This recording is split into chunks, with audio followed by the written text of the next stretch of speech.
unconfirmed reports this morning that a plane has crashed into one of the towers of the World Trade Center.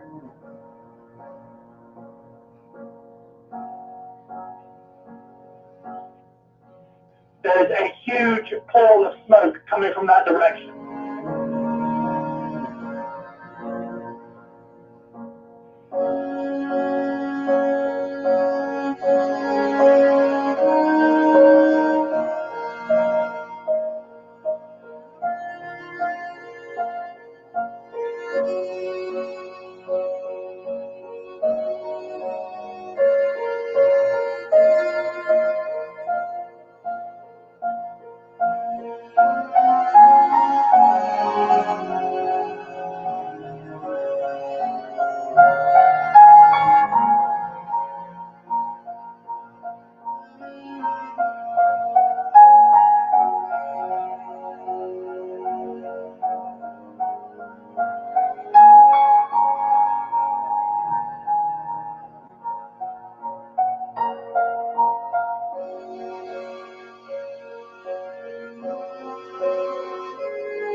So 9/11, let me bring William into the picture here. Wow.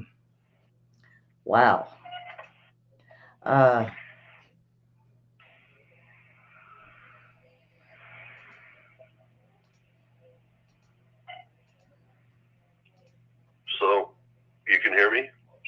Yes. Okay. Welcome all.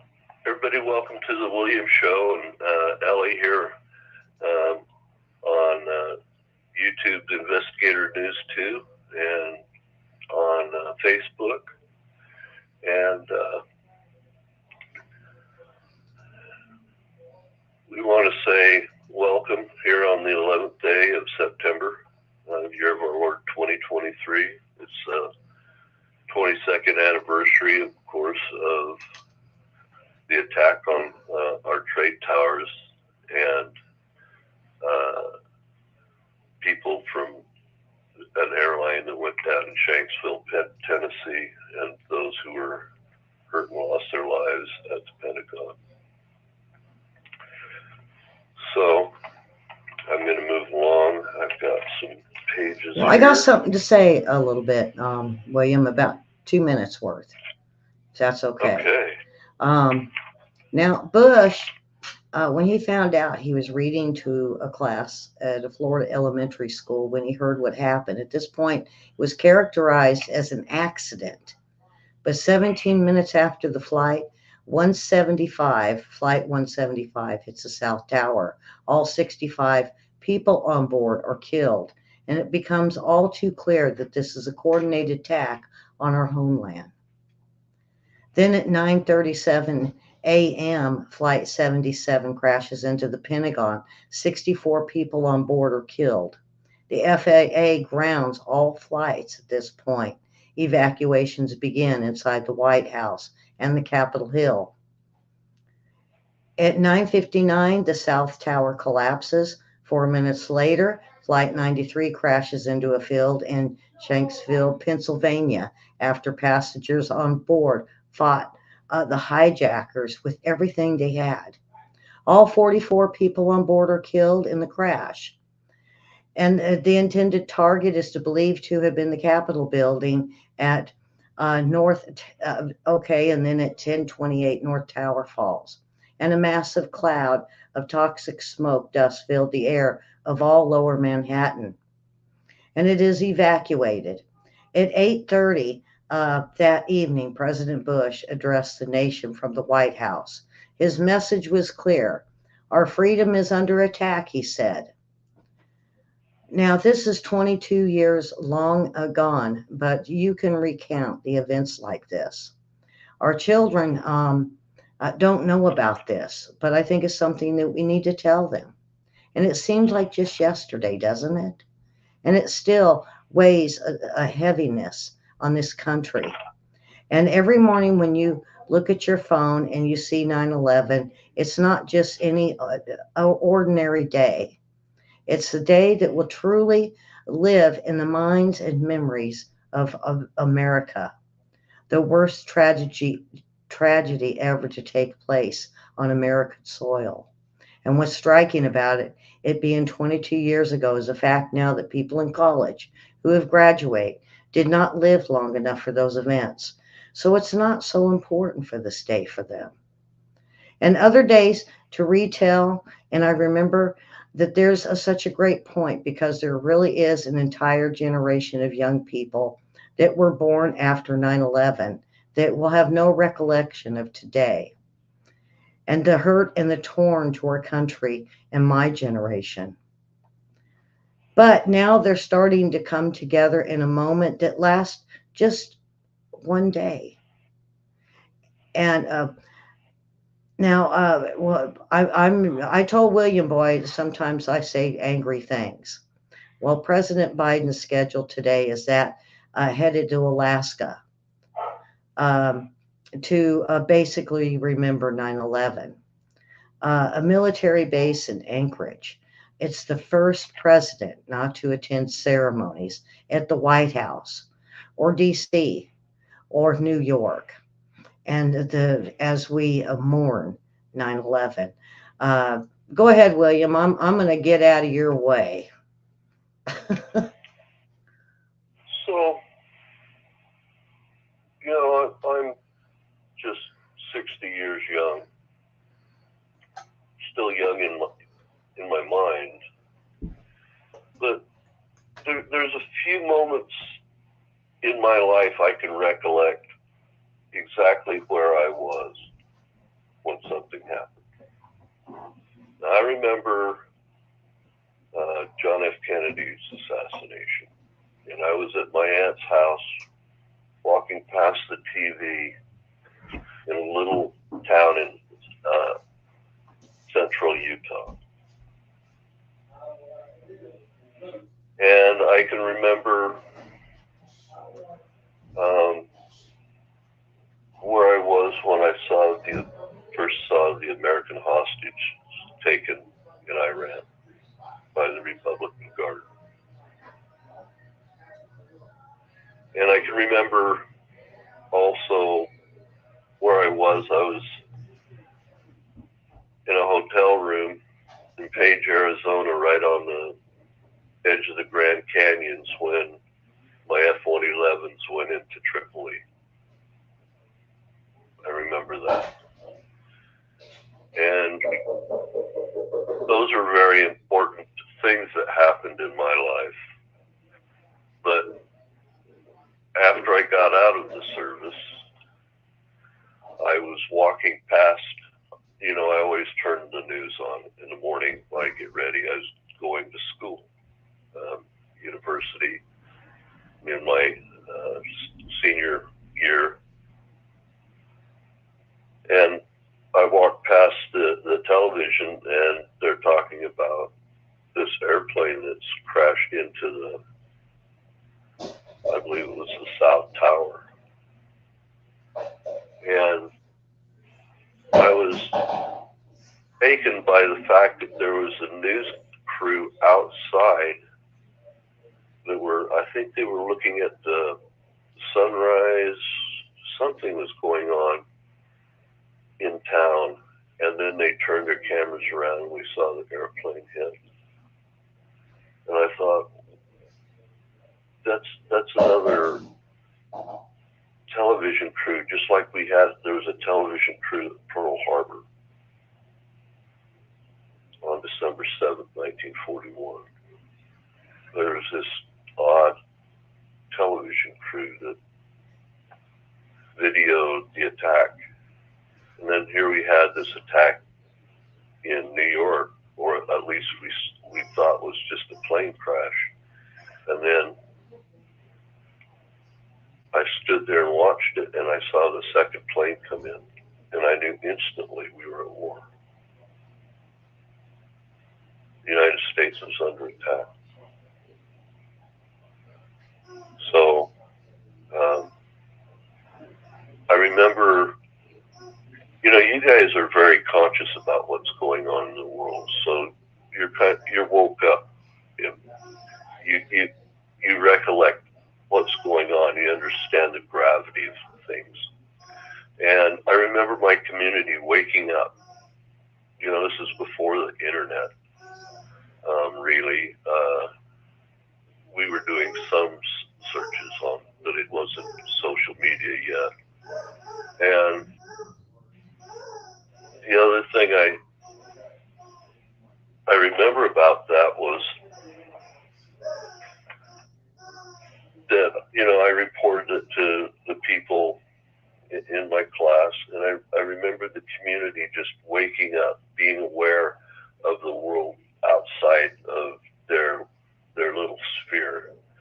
And they could only handle this stress from it for like 2 weeks.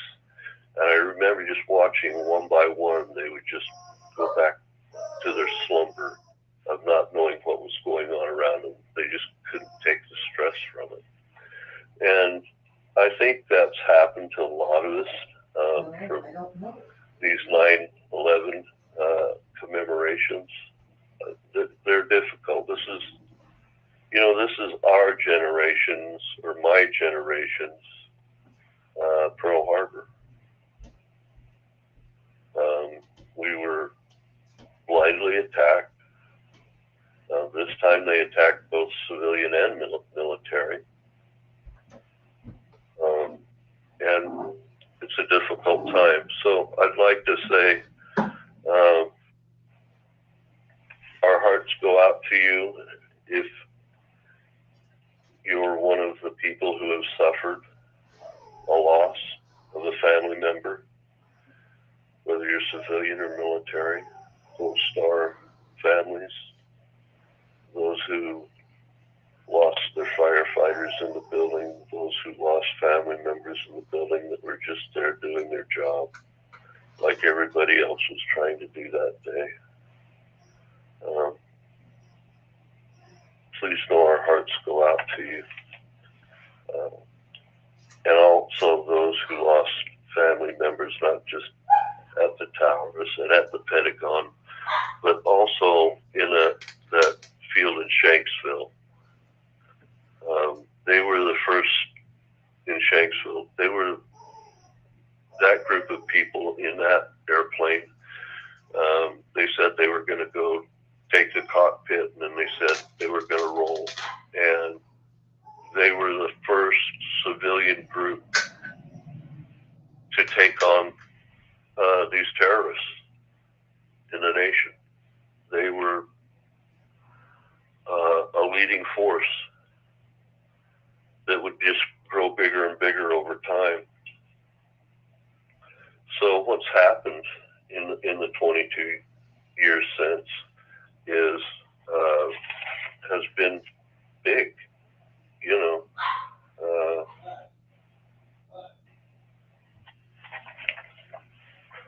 I'm looking here through my papers, trying to just get the gravity of everything that happened. There was 2,977 people that day that lost their lives.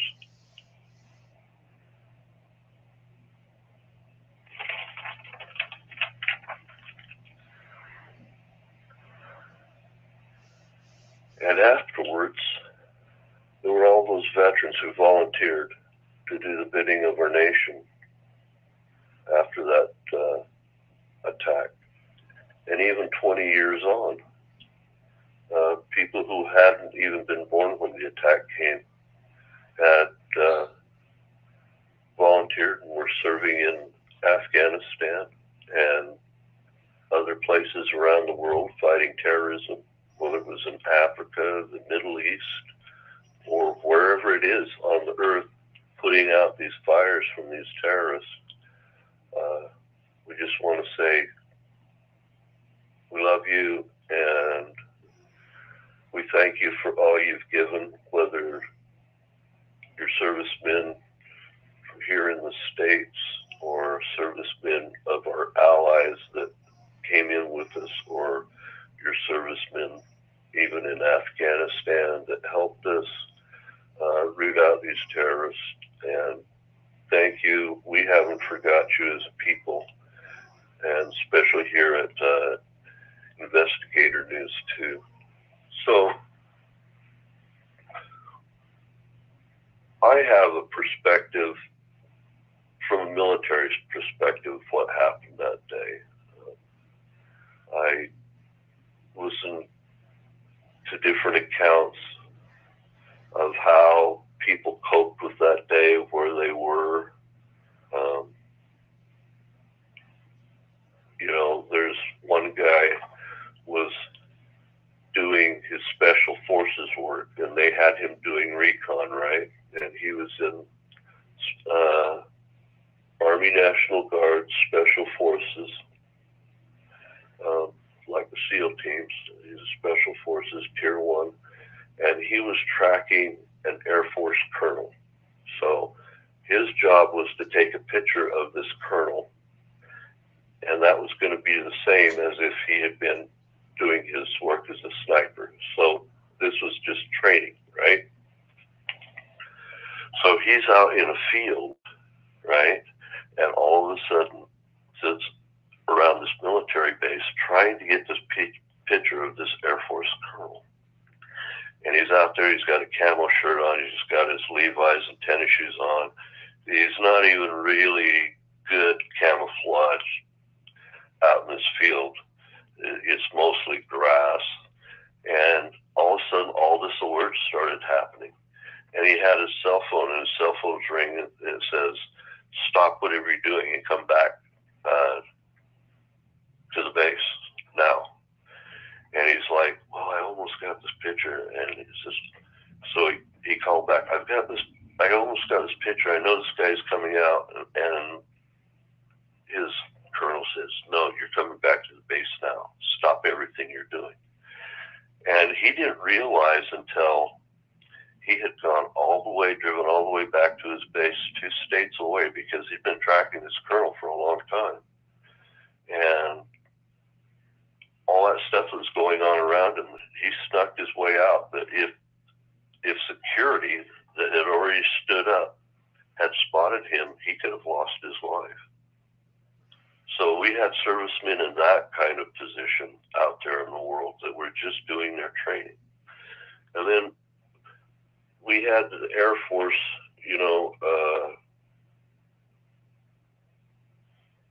there was this meeting going on in Washington, D.C. at the National Guard base. And they were pilots, and they were sorting out who is going to have the different flying spots during the week, who needed to have their check rides, who needed to do training, who needed to go do air-to-air work. And they had been working this out. But we had been through a long time of peace before that happened, sort of, I guess. We had a couple wars, right? But here in the country, we lived through a long time of peace, the Cold War. And when the Cold War ended, 50% of the Air Force was stood down. As soon as the Iron Curtain came down, they called it the peace dividend. And then when Clinton's came into office, about halfway through, they shut down our alert birds. We said, that's an expense. We don't need to have people, on alert pads all over the country and around the world constantly. So we don't have to have a quick reaction force, basically, for the air. And then we got into the next Bush administration, and the president was reading to some kindergartners down in Florida or Georgia, I can't remember which it was. And he got a message. They came up to him, tapped him on the shoulder, and whispered in his ear, and he kept doing what he was doing for a little bit, and then they excused themselves and left the room.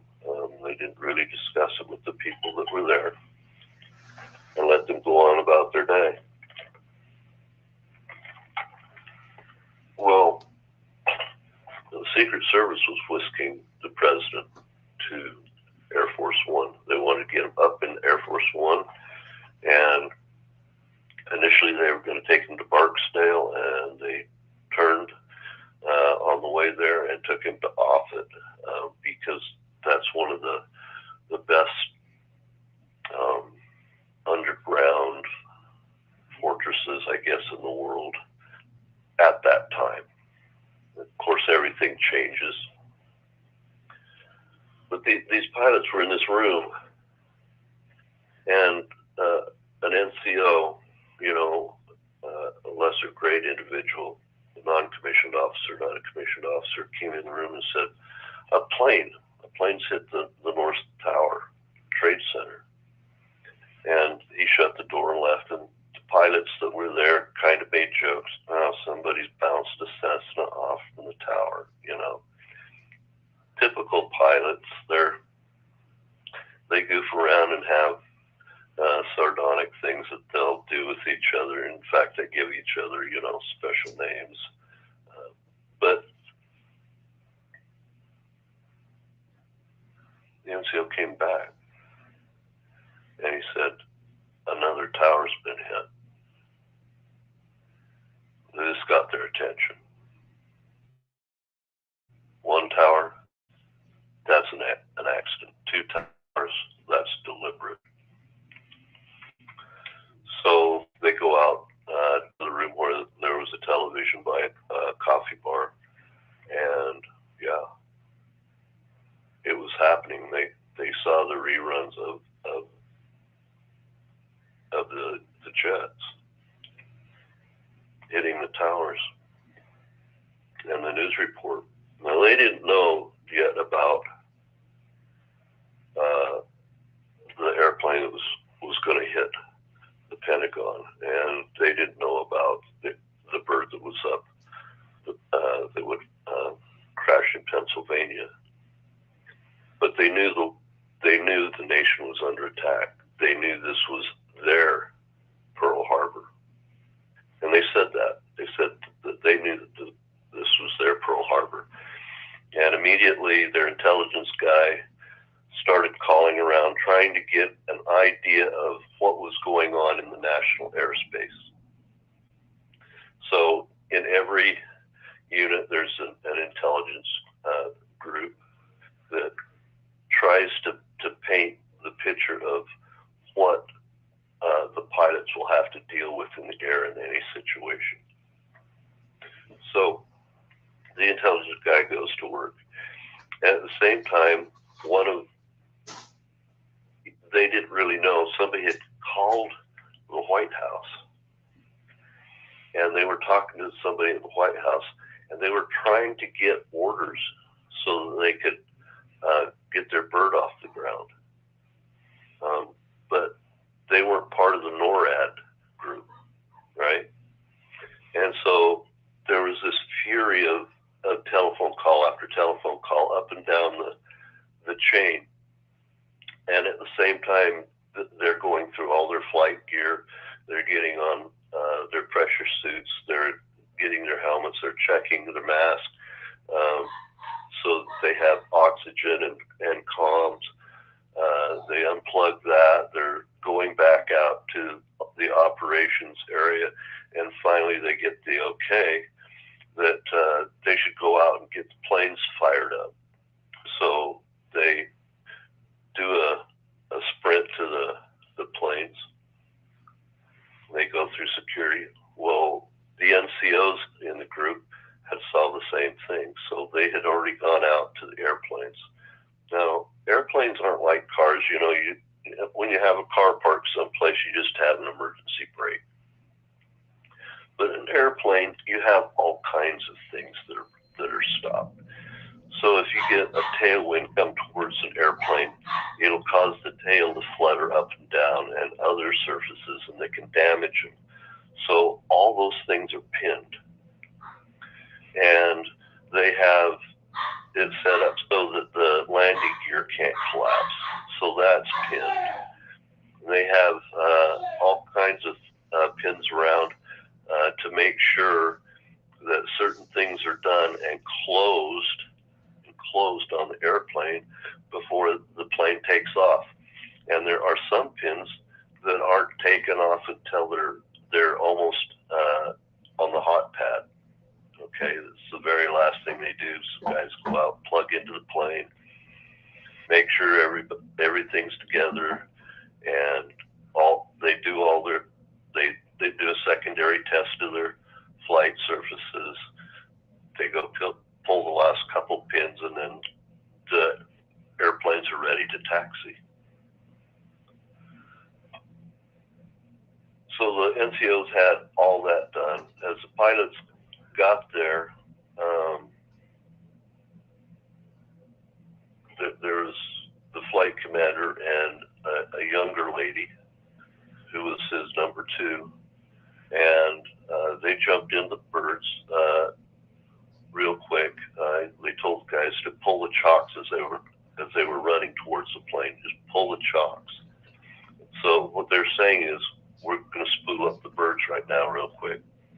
Well, usually you go through a pre-flight checklist. And first you have to walk all the way around the plane, checking for anything that can cause a problem during flight. They've had to just set that aside. And they knew it. So they set that aside. Then they jumped in the cockpit. Then there's a slew of pre-flight things that you do to get ready to get certain things operational on the plane, like radars, like rate gyros, like initial navigation, INUs, make it ready so that you have identification, friend or foe. Anyway, there's a myriad of things to get ready in the airplane before you take off, but they didn't have that time. So they didn't go through that checklist. They knew that they didn't have time for that. So they just fired up the engines straight away. Now, when you start an engine on an aircraft, it can be a spooky thing because you can have what's called a hot start, which is bad, and a cold start, which is bad. And you want just a good start. So you can get flames happening in the compressors before the combustion chamber, and you get flames happening after the combustion chamber if you don't have enough flow as well. So you have to, so the first thing you do is you go to your batteries and you start what's called, it's just a starter. It's a little turbine, and it spools up and fires, and then now you've got electricity and enough hydraulics that you can start spinning your big motor. And they do that, and they have to hold down the sparks on it until, so in the combustion chamber there's like a spark plug, and they'll keep sparking as the pressure comes up, so they have to watch the inlet pressure coming through the front of the turbine into the combustion chamber, and then out back they have the total thermal heat that's created by the jet engine itself. And they have to balance that as that thing spins up. And if you've ever been around aircraft, you've heard this over and over, that whine of the engines as they ramp up. So they powered up immediately, and they taxied. So when you're in an aircraft, you can't just go anywhere you want. When you first start out, you're under the direction of ground control. So that's all the area of the airport, whether it's a military base or an army base, the airport part, or any civilian airport, or an international airport. You're under ground control when you're on the ground. And then you're released to go to tower control. Now, tower control allows you, they're the last person that allows you to taxi onto the runway and take off. So they're in control of everybody. It's landing and taking off, but not people moving around the airport, okay? So you go to, they give you a frequency and they hand you off. You go to that frequency, say good day or whatever it is you say, give them your tail number, and there's some information you have to give them so they know that you have a flight plan and you're ready to taxi. So they go through that. Now they can take off. They're allowed to take off, so they go down the runway and they start an orbit. So anytime you're at airport, you can take off, and then they'll direct you to turn either right or left to make an orbit around the airport and stay below 2,000 feet. Then the tower hands you off to air traffic control. So these birds are now up. It's a two-ship, the commander and this gal pilot, who I have to say I really respect. Anyhow, when they were on their way out right to the plane, she said, "We got to get the planes armed," and the commander says, "We don't have time. There's no time for that." So they knew they didn't have any ordnance on the plane, no missiles, no bombs, and they only had practice rounds in their Gatling gun. So they didn't have any weapons, but they knew they had to respond to this emergency. And so as they were making this turnaround at the airport, they finally got released by the base commander and told that they had to go up and secure the airspace. So now they're in F-16s. I don't know if you guys know what an F-16 is like for a pilot. An F-16 is not like an aircraft you get into. It's more like an aircraft you strap on. It's the first aircraft that has ever been developed in the world that can outfly a pilot, meaning the pilot's physical body can't take the forces that plane can induce upon them. It's a machine that can, take a pilot's life if a pilot makes a wrong G-pull and doesn't release in time not to black out. So it's an incredibly agile, fast, sleek aircraft. but they didn't have, and she talked about how the day was just so beautiful, the sky was so blue, and so they got up and they contacted air traffic control, told air traffic control who they were, and they made their bolt to the towers, to the area of the towers. Now, they made it to the towers. An F-16 is fast. It's really fast if they want to make it go. So that's a dash of just minutes. And they were around the towers at 500 knots immediately. Then they get a report that there's an aircraft maybe coming down the Potomac below.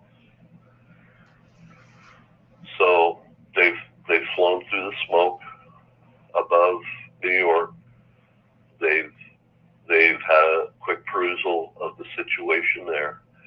Remember, they don't have the internet, they don't have cell phones, they just have that one frequency talking to the tower, and their job is to stay off that as much as they can so that the ATC or the tower or the ground can function, right? So it's minimum information to ATC, minimum information back, because ATC is using that frequency for everybody that's in the air, okay, that one frequency that they have in that sector. So they get this report, and ATC starts giving them coordinates like latitude and longitude in minutes and seconds. Well, that didn't tell the pilots anything. And so the pilot, the commander, called ATC and said, look, we're going to teach you how to talk military and not civilian. And that's how you have to deal with us for a little bit. So assume your tower, where you are, where the radar is right now, that is the target, right?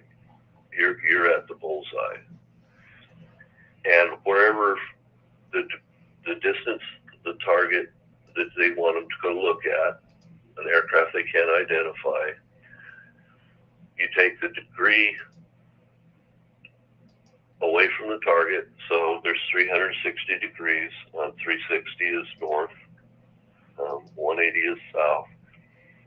And so whatever the degree is from the target to whatever's in the air they need to look at.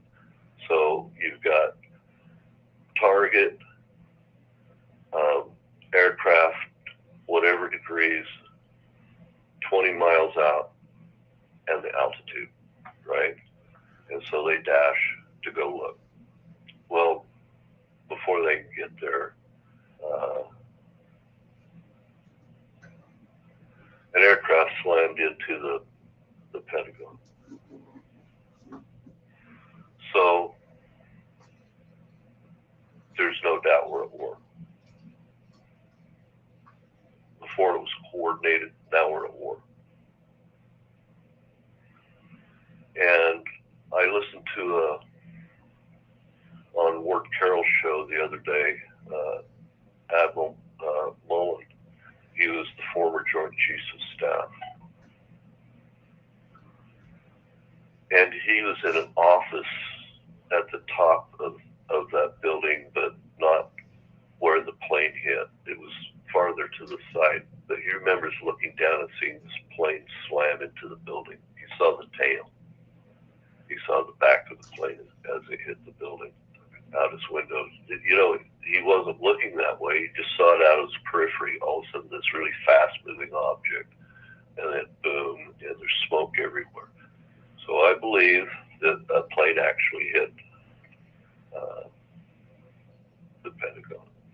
At 500 knots, it would turn pretty much everything in that plane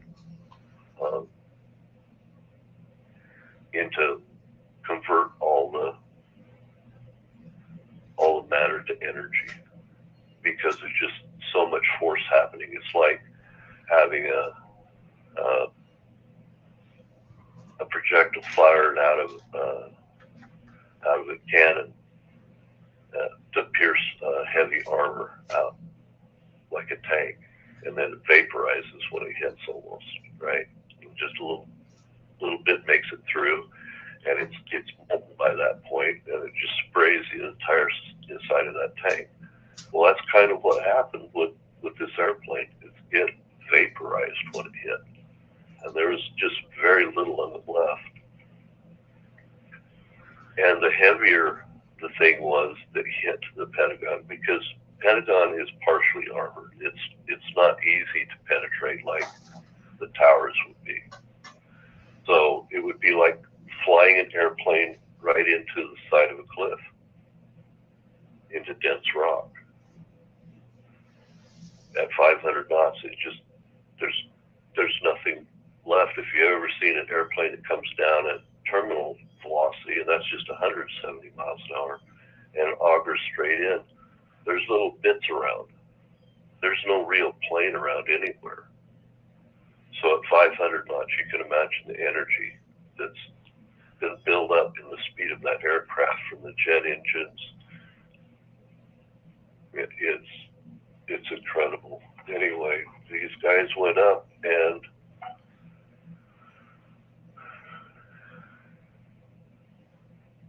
they realized, we don't have weapons. We're going to have to use the airplanes.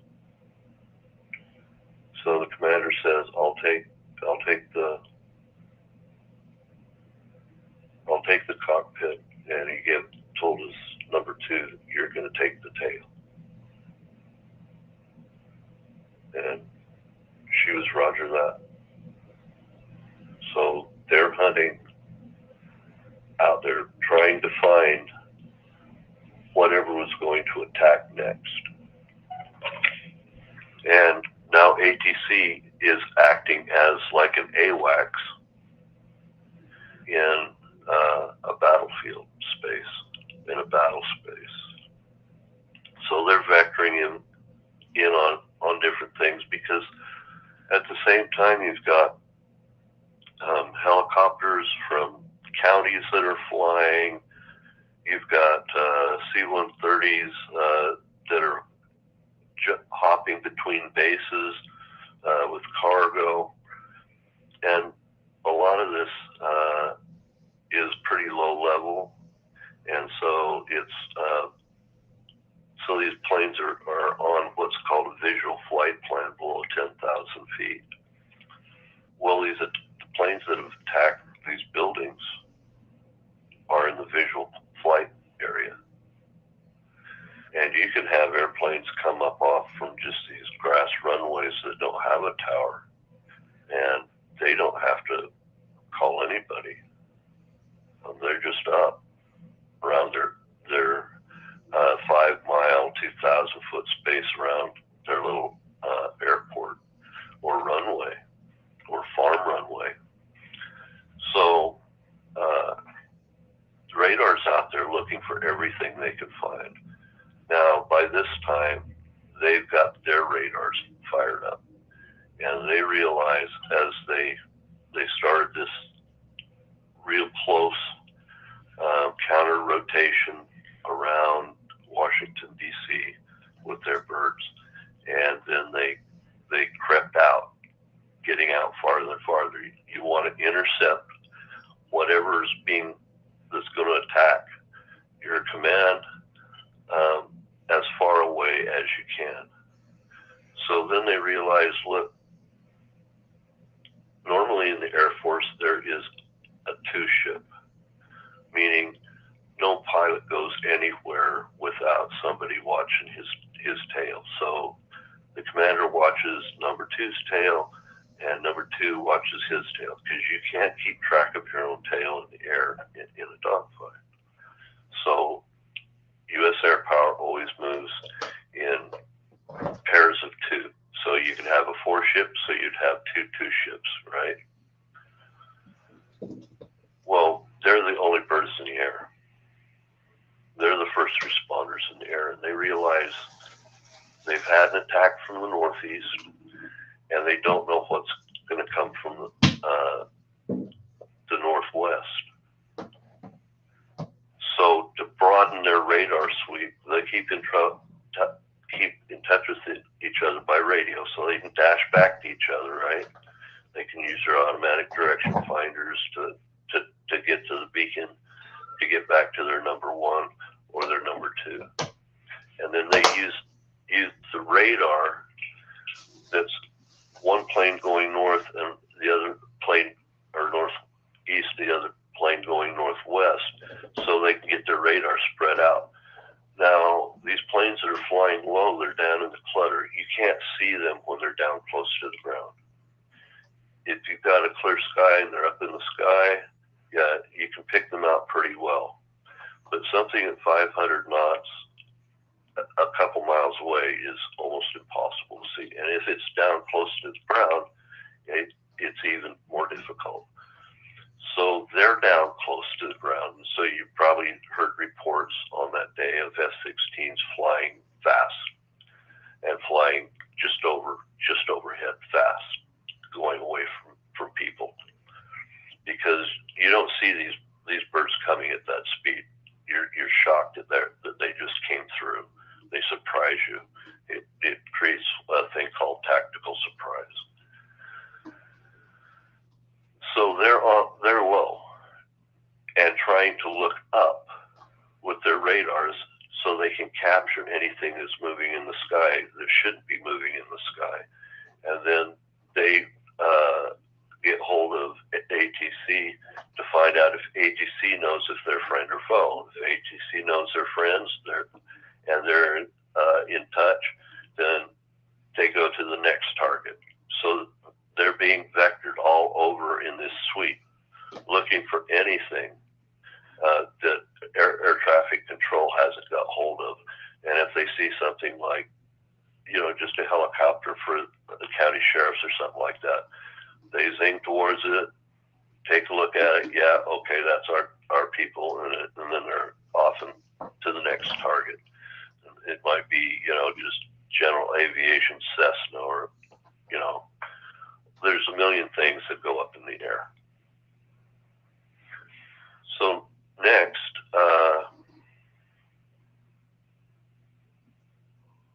they find out that there's an airplane coming into Pennsylvania. And so they come back to their 2-ship and bolt towards that coordinates. And they get on station, they're looking for it, and ATC says, no, they're on the ground. And number 2 says on the radio, they've landed, and ATC says, no, they're on the ground. So the people that charged the terrorist on that airplane brought that airplane down. If they hadn't, these 2 pilots had just charged to that area to kamikaze that airplane.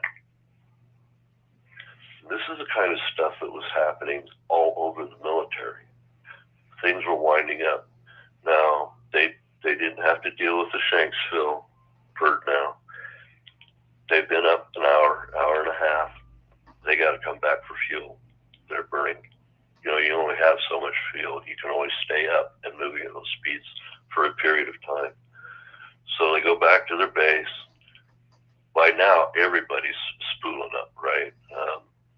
The armaments being brought out of the areas, the ammunition area. They have special containment areas, and they don't keep these missiles all together because they're dangerous that way. So they have to build these missiles. They add different parts to them and attach them,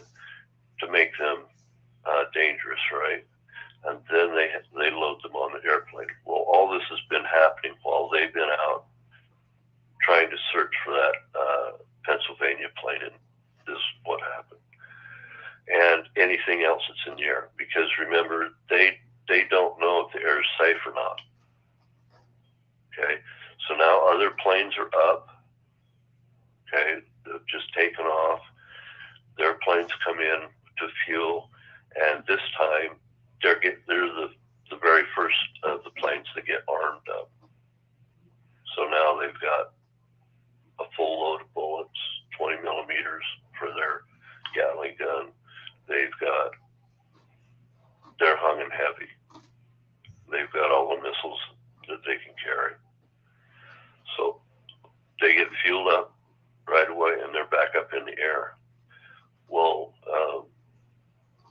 by this time, the president has made his way all the way to office, and for the president to come back to Washington, D.C., they need an escort, right? Well, these guys have been patrolling the air, so they were called in to be the escort. And so number 2 escorted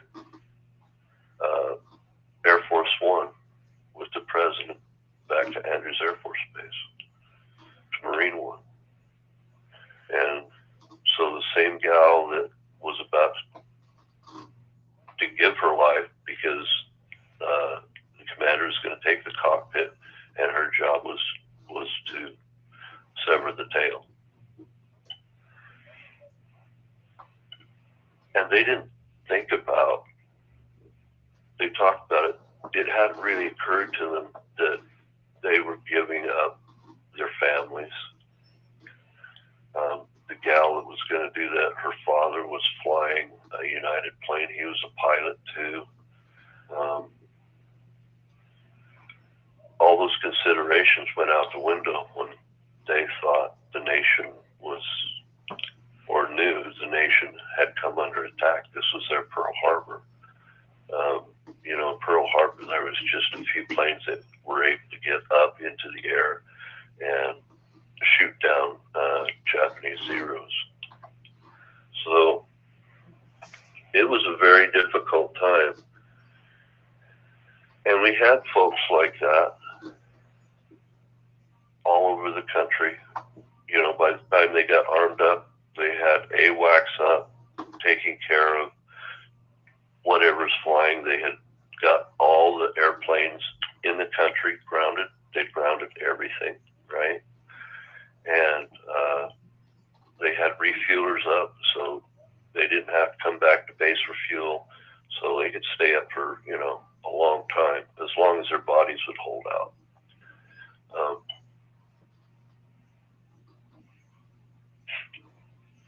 That's what was happening all over New York. That's what was happening inside the Pentagon. That's what was happening all over the government. That's what happened with the firefighters, the policemen that ran into the towers. They were the first, and then the first to go after terrorists were the passengers of the Shanksville plane. And the next combatants were going to be those 2 airplanes with Commander and his number 2 in F-16s from the National Guard base. So that was the beginning of what was going to become a war with Al-Qaeda. And that we were going to chase Al-Qaeda all over the earth, wherever they were, North Africa, Middle East, wherever they went, we were going to get them there. And people haven't even been born now, like I said earlier, weren't born before 9/11, so they don't have this memory of 9/11, and they've sacrificed, given the ultimate sacrifice, some of them. So 9/11, I guess my tribute to 9/11 is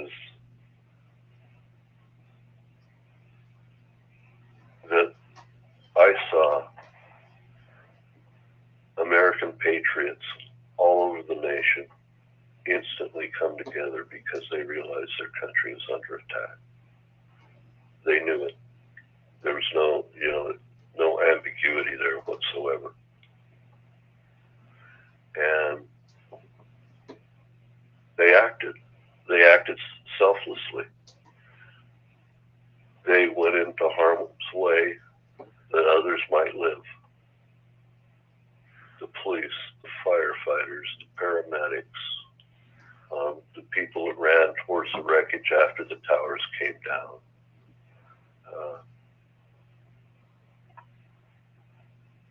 And then there were the casualties afterwards. And the families not knowing.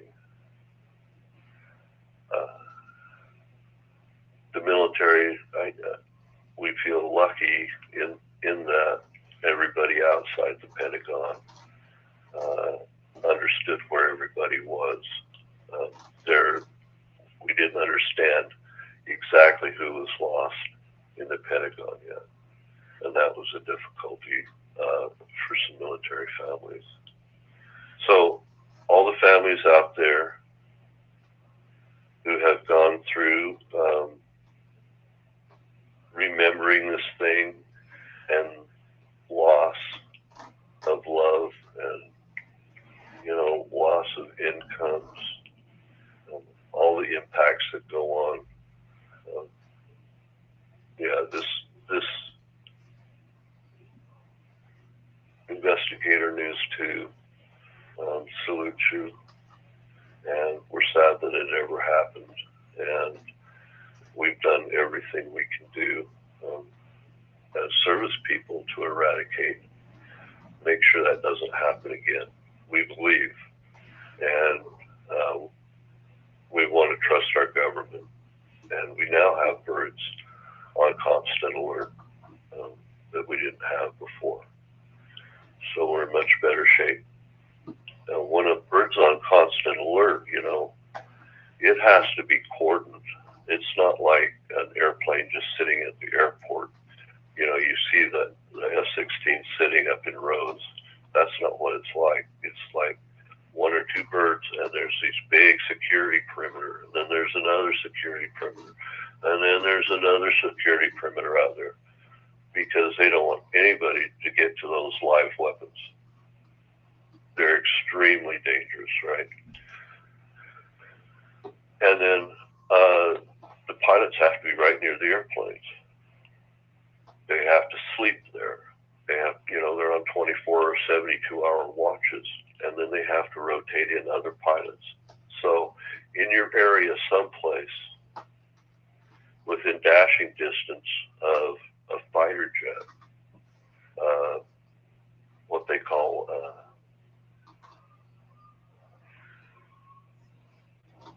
an air defense fighter.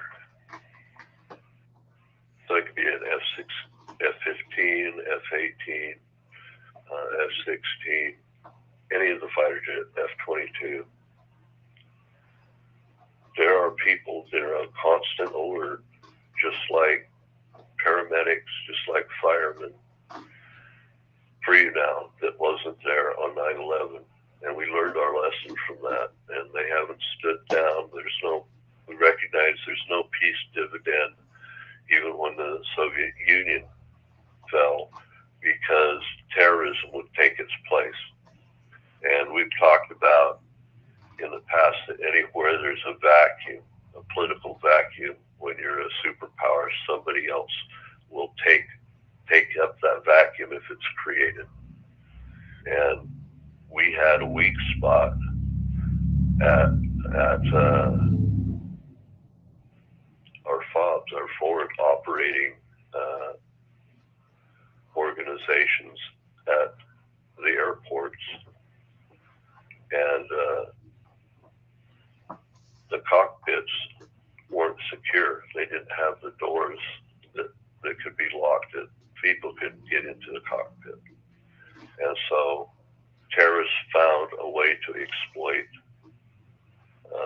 American aircraft, just like the bombers at the marathon in Boston. When the top Al Qaeda guy, they said go ask him why he did what he did, and he went through his reasons, right? And when the bomber for at the marathon in Boston, he said the exact same words.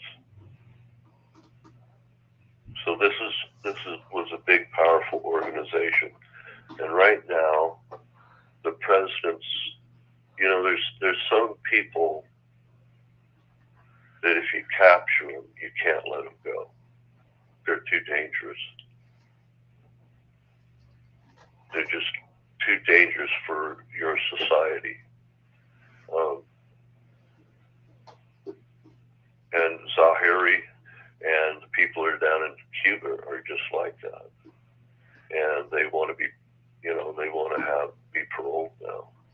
And the president's trying to decide it. And I don't, when you have terrorists, they're involved in the execution of what happened to the United States, our 9/11. I think for all those who have lost something, fathers, wives, husbands, even for those who have lost their innocence, like those pilots that realized they were going to have to ram an airplane with their jets going kamikaze. They did it. The firemen, they did it. And the policemen, they did it. I don't think we should let those folks go after fighting a 22-year struggle against this type of evil that we had with Al Qaeda. So that's kind of my message. We love you all out there. I don't know if Ellie has something to add. I just wanted to bring a military perspective to what goes on with 9/11. You hear the New York perspective at Ground Zero. There's usually a wreath or something at either Arlington or at the Pentagon. The president always comes. And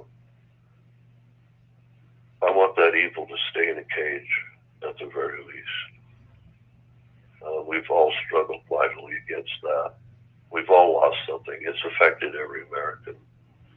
And so I'm just going to sign off and say we love you all. We hope you'll come back tomorrow and hear Ellie's report. And I've got 4 other pages of stories to bring to you on the World War III report on Wednesday. So please, subscribe, hit the bell, give us a thumbs up, tell us we're doing something wrong, whatever you want to do, it's all good. Any feedback is great for the channel. It helps our algorithm. It gets us more advertising out there so we can spread the message, so we can spread the information we can gather around the world that is verifiable, that's usable. And we'll tell you when it's just opinion, but we want you to have the best information we can find that's, for civilian consumption. And, I'll put in my 2 cents worth too with Ellie. So we hope you have a great afternoon. In your prayers for everybody, right? Okay, we'll let you go now. Love you. Bye.